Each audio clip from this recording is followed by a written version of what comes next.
pleasure to have the CEO of Google Cloud, Thomas Kurian, with us today. Thomas, always a pleasure to see you. Good to see you too, Bob. Thank you for having me. So, Thomas, so much going on in your world these days, right? You know, you've finished up a very, very lively next session recently, and lots going on with Google Cloud out in the world. Just love to hear some of your top line impressions about, what you're seeing, what you're hearing, and then we can go into some discussions about customers. What we're seeing, I think, when we reflect on customers, I think most customers now are looking to the last 20 months, people have been working through this pandemic that we're all facing. The first phase was sort of doing the critical things. Critical things was enabling people to work from home, getting your systems online for e-commerce. If you're a hospital, getting your systems up online for telehealth, etc. Second phase sort of happened. We were helping lots of organizations with areas like supply chain visibility, bottlenecks that they were seeing in logistics, etc., using our platforms to help people analyze that.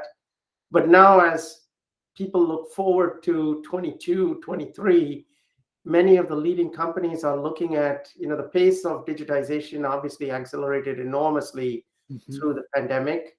They're looking at what technology platforms do they need for that next phase of growth, and how do they build for the future. And that's a lot of what we're helping clients with, is that area.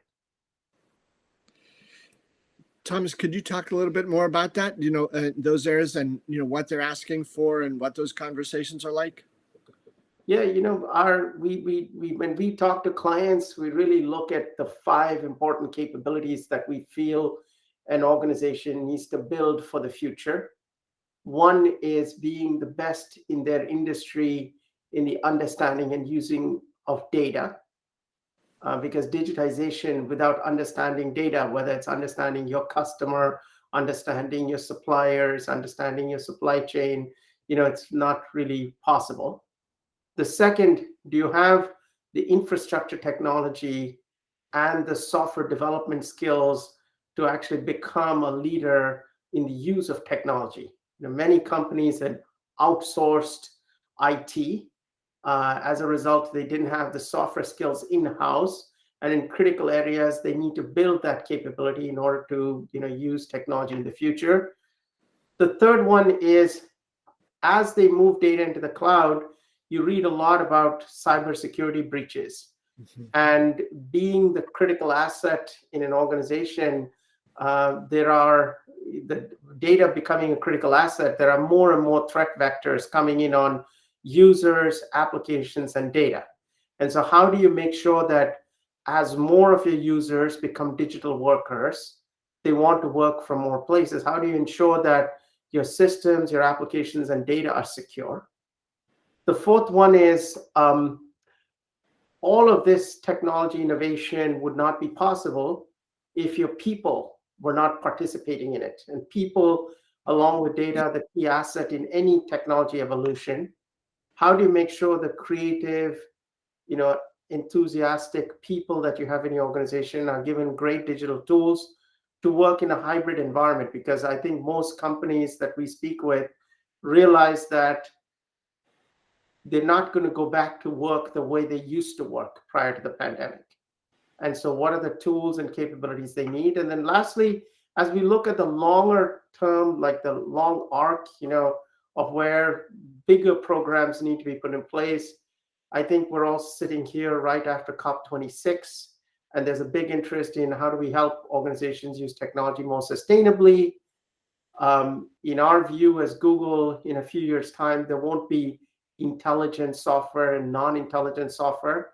So how do you use artificial intelligence and build a capability in your organization to use artificial intelligence more capably? So these are some of the longer term things that we're looking at as well.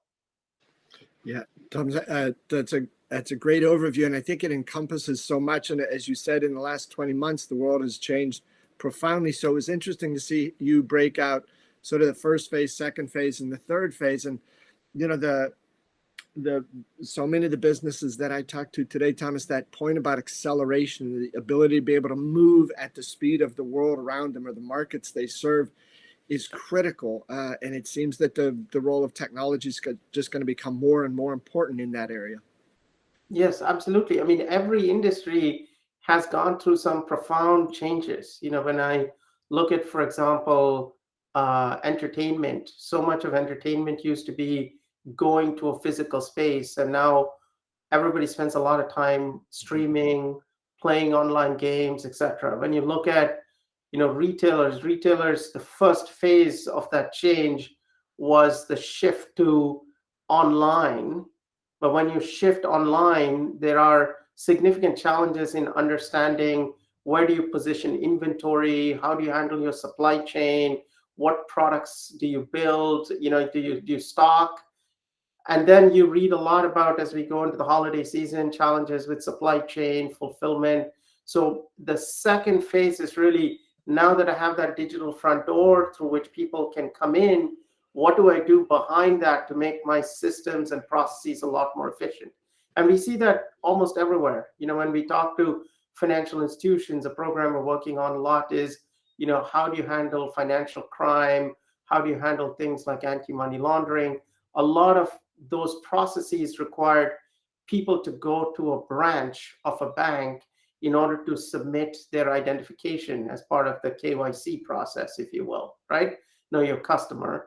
Increasingly, people don't do that. How do you ensure that you can handle all of it completely digitally? And that's where it's the second phase is really transforming the fundamental processes in an organization using technology. And that's that second phase that we see, or third phase that we see people focused on. So, Thomas, as you described that, it was interesting because a couple of years ago, I know one of the things that you mentioned on a couple different occasions was that Google Cloud had been known in the past for it was a favorite of cloud native companies, and that part of your mission was to be able to say, yeah, we want to retain that, but also be able to move in with more traditional businesses. And so I think the recent deal with CME, the things you've done with Ford, and there's quite a long list. So could you talk about some of that, the Google Cloud engagements with, large, if I could call them traditional types of businesses? Yeah, a lot of our work has been to bring technology, software, and our engineering practices to help traditional companies that have big ecosystems modernize and transform, right? If you look at the automobile industry, I think you're seeing just a fundamental shift in that industry. You're seeing a shift in the way that people discover cars. In the, let's say, in the good old days, people would go to a dealer and drive a car. Increasingly, they do most of their discovery online, and then they may procure a vehicle by just driving it once. You see that the way that people experience a car, increasingly they want more of the services that they are used to, whether that's entertainment, etc. All of these personal services to be available with them in the vehicle. And so there's changes also in the ability to understand, based on that, how you offer them better products by improving your manufacturing, quality assurance, all of those processes. And the work with Ford is a very comprehensive program across the way that we're reimagining with Ford what's the nature of the vehicle, how does somebody experience the vehicle before they buy, how do they experience it after they buy, how do you change the notion of how you manufacture the vehicle. And vehicles are increasingly more and more about software than about mechanical systems, if you will, right? The second thing that we see a lot is, just using the Chicago Mercantile Exchange. Here is a very important part of the financial system, the largest financial market in the world, and what people want to have better capabilities for, which is the nature of the discussions we had with Terry Duffy and his team, was how do you do three important things: improve accessibility and reach of financial markets. And as consumers want to participate in financial markets more and more, many financial instruments are now being traded off of regulated financial markets, right? They happen to be traded as crypto exchanges and things like that. How do you broaden the nature of the products and services, as well as how do you broaden the reach of the financial market? The second is, there have been many things done historically around modernizing systems, but we are working with CME on modernizing the use of data and the capabilities that we offer in the exchange through machine learning. So as an example, can we improve how risk management services are offered through the understanding of data? Can we improve how quickly trades settle and clear through the use of machine learning? These are all capabilities that we will learn from the domain expertise that CME has as the largest such exchange in the world, but also the engineering expertise we bring to provide new platforms to make this much more broadly accessible. Thomas, what you just mentioned there, I think too, has been a part that Google Cloud is helping to drive, this notion of co-creation. I guess it's existed for some time, but it really seems to be coming to the forefront now, where companies need to change profoundly, and they bring a certain set, as you described it, of capabilities to it, but they need also the technology partners to come in and really not just internalize it, but make it a part of their very fabric. That's right. And just there are lots of different ways that we see this co-creation happening. Just as a very simple example, right? Development practices. We at Google stage an extraordinary number of changes weekly to our production fleets, both for the consumer services and for our cloud services. And one of the practices people want is, if they're going to become software driven, how do you make those possible? How do you make them faster? How do you make sure that they don't cause issues when stage the fleet? And you can imagine a kind of a large financial market like CME cares about that.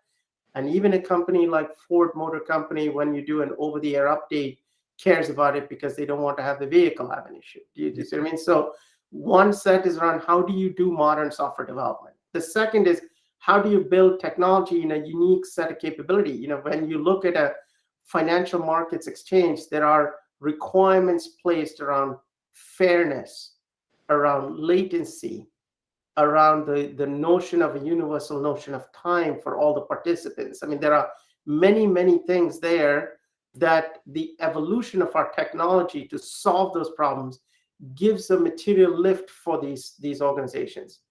And then lastly, the one of the biggest things that we see in this co-creation not only is the understanding of the domain, but also simplifying. Once we understand the domain, we can take that technology and that capability and put it into the infrastructure so that it becomes much easier for people to manage. And I'll give you a practical example. Cybersecurity, right? There are breaches all the time. We always ask three simple questions. Do you have the ability to tell whether you are running a secure configuration? Because almost every cyber breach is like a black swan event. Before the breach, the organization thought it was secure. After the breach, they realized they were not. Number two, once you are breached, do you know if you have explicitly removed the intruder? There's not an easy way in most cases to verify that you've explicitly, removed the intruder. And then lastly, part of the thing on cybersecurity is, what are the core tool sets that you're using? And how do you simplify the biggest issues that people run into with cybersecurity are not necessarily technological, but operational practices.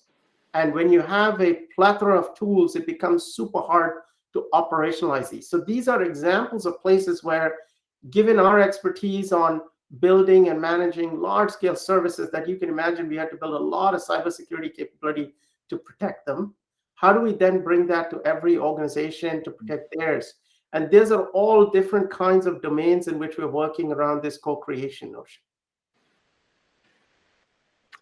Thomas, that's a fascinating example there of how quickly these things are happening, and it's not just to gloss over a certain process and help it be a little more efficient, but you're changing things almost at the DNA level of some of these companies, right? And how they operate, how they think, how they innovate into the future. So I wanted to ask if you'd reflect some on, I think it was an appealing idea of yours, a core idea when you joined Google Cloud almost 3 years ago, about industry solutions, that the world was moving to a point where the traditional tools could do part of the job, but there were new things emerging that required new tools.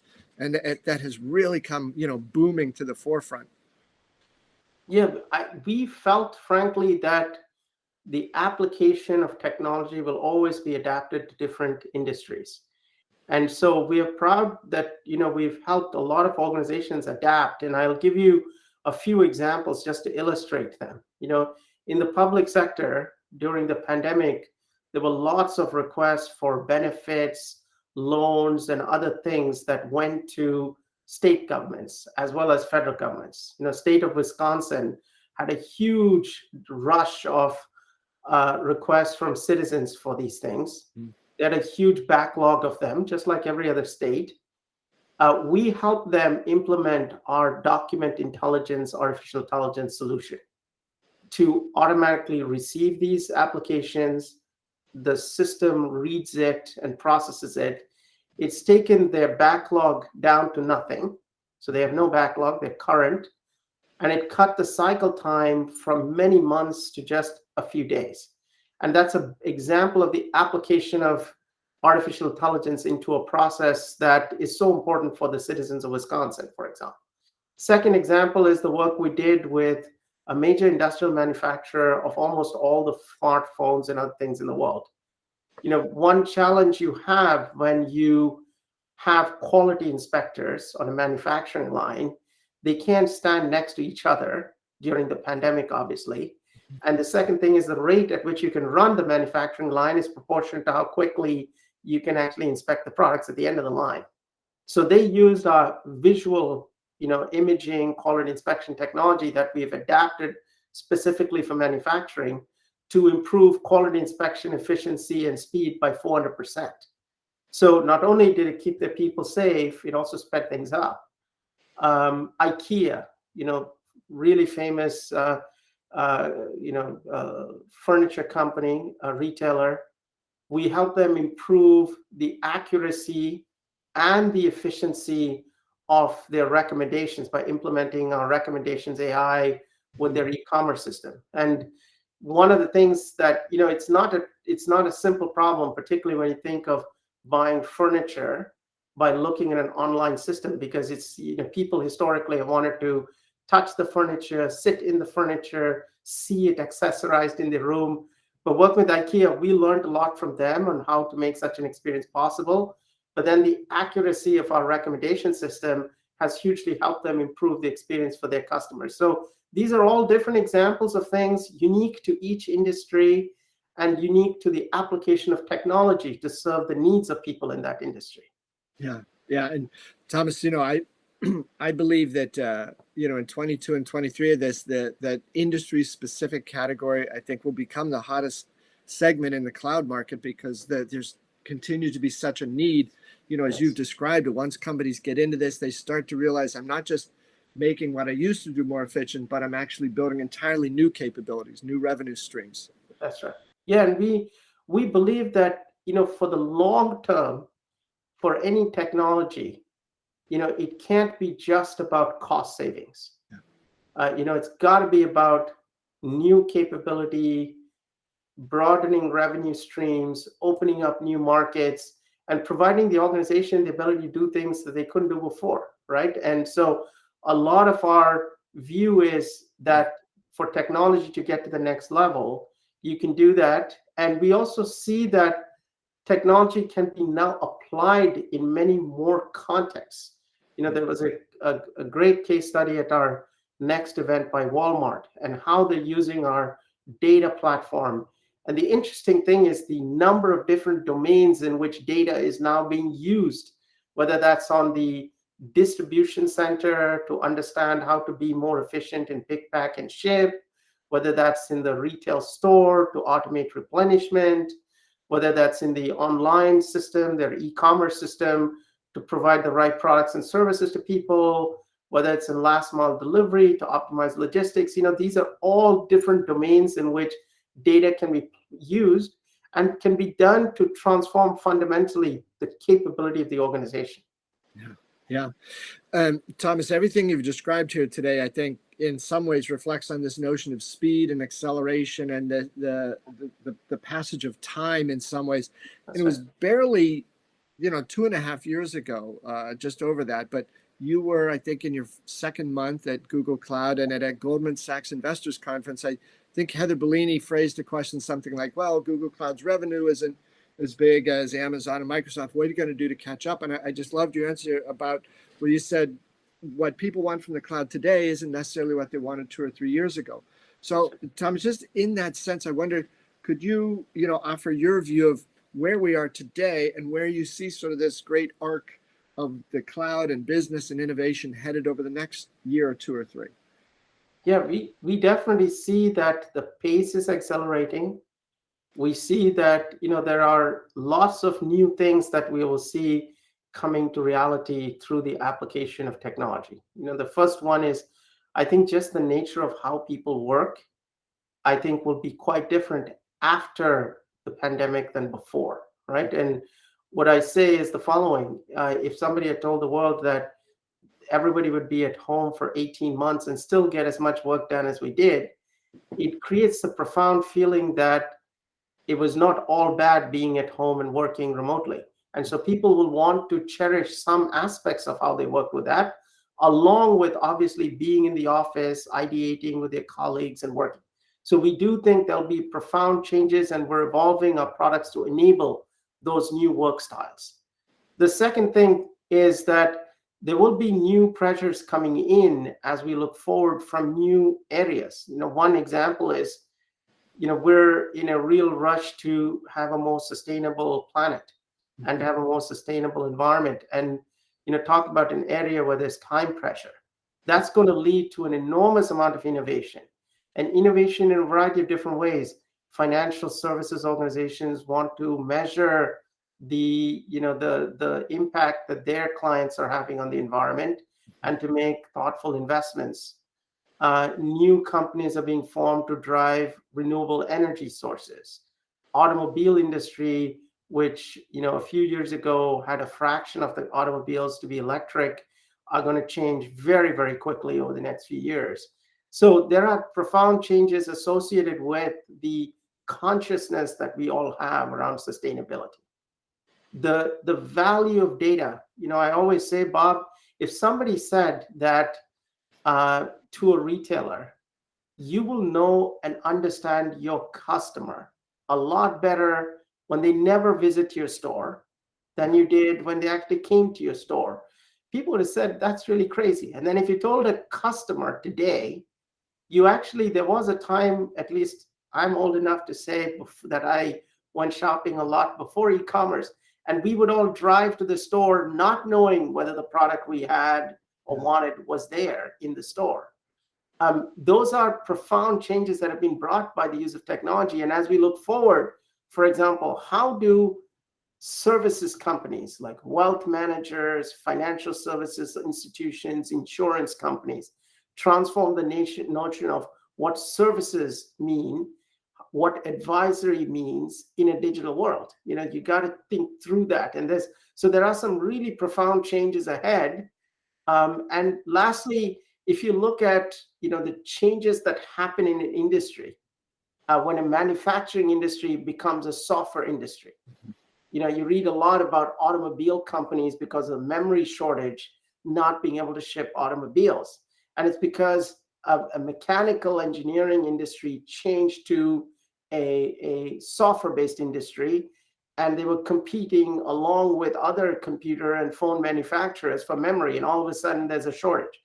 When you look at pharmaceutical industry used to be a lot about chemical experimentation to come up with new drugs. Mm-hmm. And now through the use of data, you saw enormous speed up in the way that new therapies could be discovered. So in every domain, we see that the application of data, the use of technology, and the pressure and increasing speed of environmental consciousness, technology transformation that'll be driven by it, all create new avenues that will require technology innovation in the years ahead. And so we are very committed to helping customers who are facing that have, our general view is Google was very fortunate that we were able to, when we brought a cloud, build on years of experience in building large-scale consumer services. And so our expertise that we gleaned from that allowed us to stand on the shoulders of all those engineers who built that. We now want all our clients to be able to stand on our shoulders as we support them on what they're trying to do. Yeah. Well, Thomas, that's an elegant vision, and one that I think aligns nicely with what it seems the world needs today. I'm still, my head's still spinning a little from what you said there about you tell a retailer you will know more about your customers if they don't come into your store, but that's the reality of today. Yes, I mean those are all things that, just the nature of technology and how it changes things. It's interesting when you look in the rearview mirror, you experience technology in a different way than when you're looking forward. And our goals are to help organizations. We really truly believe the important challenges, and our mission is to help clients with their most important challenges. Our mission has always been, can we help you use technology to change the world? And can we use technology to solve some of the most important problems facing not just our world today, but also to secure it for our future generation, for your grandchildren, for my son, etc. So that's a lot of our thought goes into that every day, and a lot of our capabilities evolve to support people in that way. Well, perfect, Thomas. This has been great. Thanks so much for the opportunity to catch up and hear about what's top of mind for you and your company. It's a fascinating conversation. Thank you so much, Bob. Really good to see you. Have a wonderful holiday season. Thomas, thank you very much. Same to you and yours. Thank you.